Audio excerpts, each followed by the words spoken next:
And this is something that started to happen in the time of the Prophet ﷺ, right? So the ayah that I'm going to share with you, what Allah says, إِنَّمَا النَّجْوَى مِنَ الشَّيْطَانِ, that najwa, secret counsel, it only comes from the devil.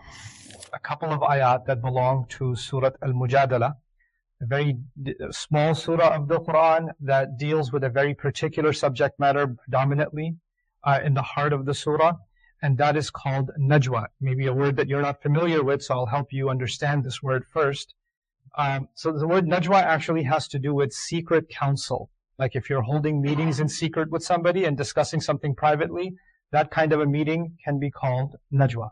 Okay, so, and it could be something good and it could be something bad. So if, for example, your parents decide that they want to have a conversation about the finances and they close the door and their kids go downstairs and they want to discuss something, well, they're having a najwa too. That's actually a form of najwa that they're having. Or the elders in the family are discussing something. Or in a company when the executives are having a meeting and they close the conference room door, right? They're having najwa while the other employees are not supposed to know. Specifically is actually when the Prophet ﷺ was in Medina and the community of Muslims was growing and this mission was expanding. All kinds of people were coming into Islam and they all had all kinds of different motivations. Some people were very strong in their faith. They really knew why they've become Muslim. Other people were just kind of riding the wave, like everybody else around me became Muslim, so maybe I should too. I don't really know what this is about, but I'm just going to jump in anyway. Other people were, politically and socially influential before the Prophet came, sallallahu alaihi wasallam, and the only way for them to remain influential was to join the Muslims. So they had kind of a side agenda. We call them the munafiqun, because their intentions are not actually for the service of Allah and His Messenger or loyalty to them. They're loyal to their own agenda, right? So they show loyalty on the face of it to one, but in reality the loyalty goes to someone else. So they're the munafiqun. But on the outside, they're all Muslims. They all say assalamu alaikum. They all pray together. So just because they're praying together and they're all in the company of the Prophet ﷺ, and when Allah says Ya ayyuhalladhina amanu, He's talking to all of them, doesn't mean they're all on the same page. Doesn't mean they all have the same kinds of motivations. But this was becoming a more serious problem because in Mecca, the people who accept Islam and the people who reject Islam, the lines are very clear. Either you love it or you hate it. That's it. There's no other. It's black and white. But when you move to Medina, in this community, there's a lot of gray. Where does this person actually stand? Where are their motivations? What's their real agenda? We don't really know, right?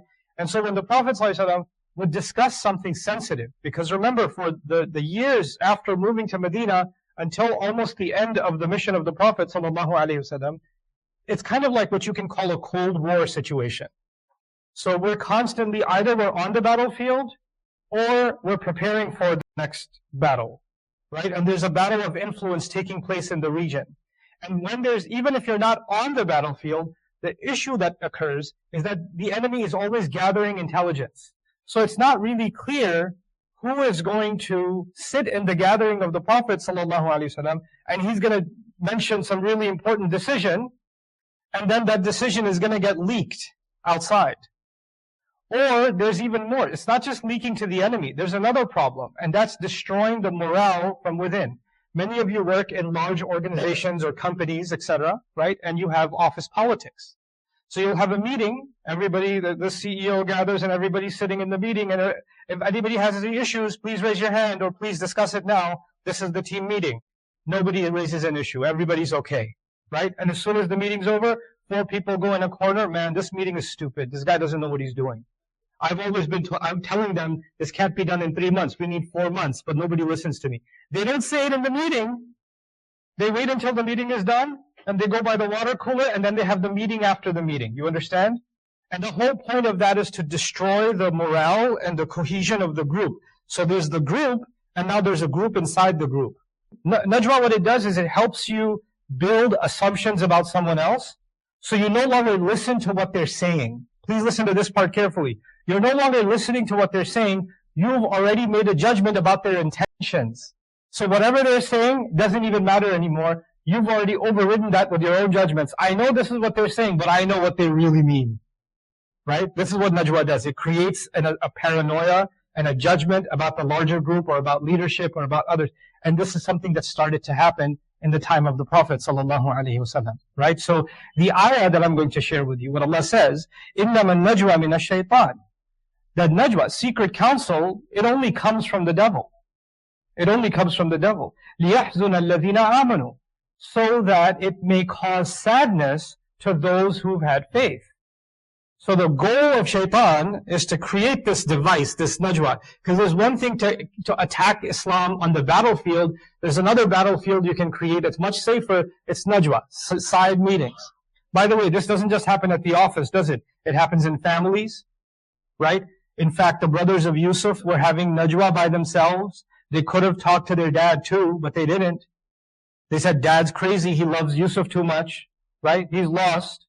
We should do this. If they actually consulted the entire family, whatever emotions they were feeling, none of that would have happened, you see?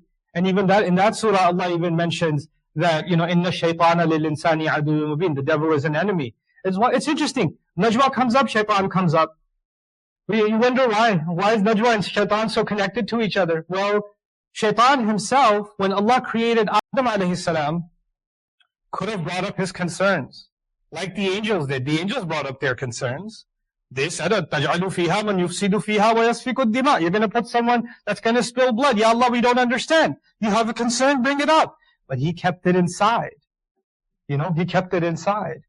And Allah even said, أَعْلَمُ مَا تُبْدُونَ وَمَا كُنْتُمْ تَكْتُمُونَ. I know what you show, and I know what you hide.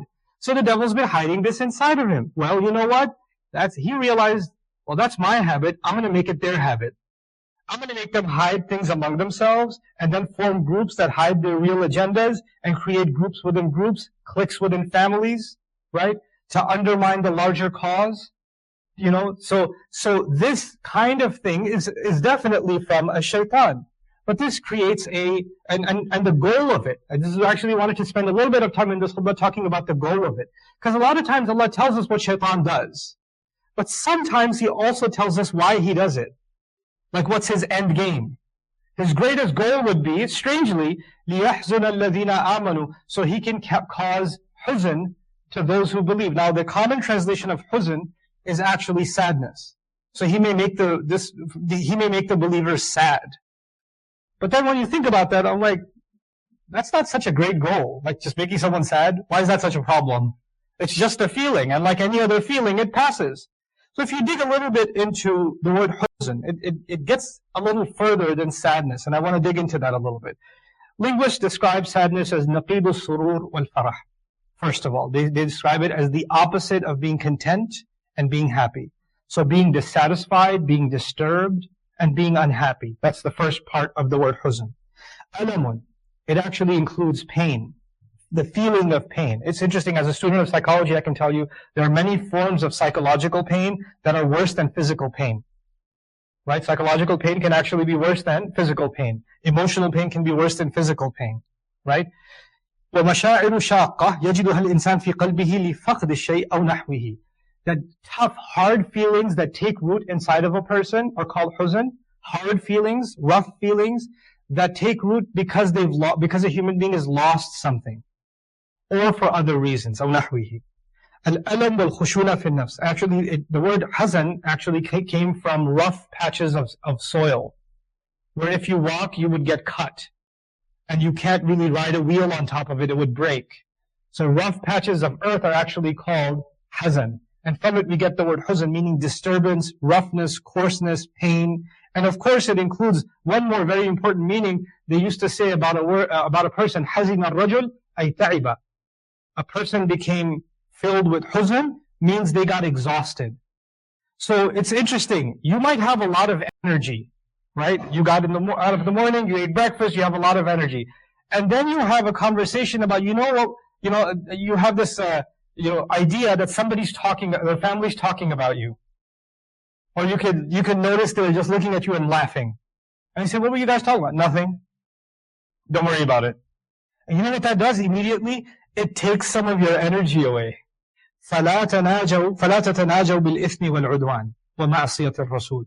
Then don't sit and discuss things secretly in a sinful way, in a way that's filled with animosity and disobedience to the Prophet. So the rest of this khutbah, I'll briefly mention these three things. First of all, ithm, in a sinful way. What's sinful? If you're talking about someone, hey, I need to discuss uncle. Yeah, uncle. God, that guy. You laugh at him. you're condescending towards him, you're making jokes about him, that's actually sinful. Because, istihza is sinful. Quran will describe it, right? Looking down on someone is la yaskhar qawmun min qawmin. Don't make fun of each other. That's sinful.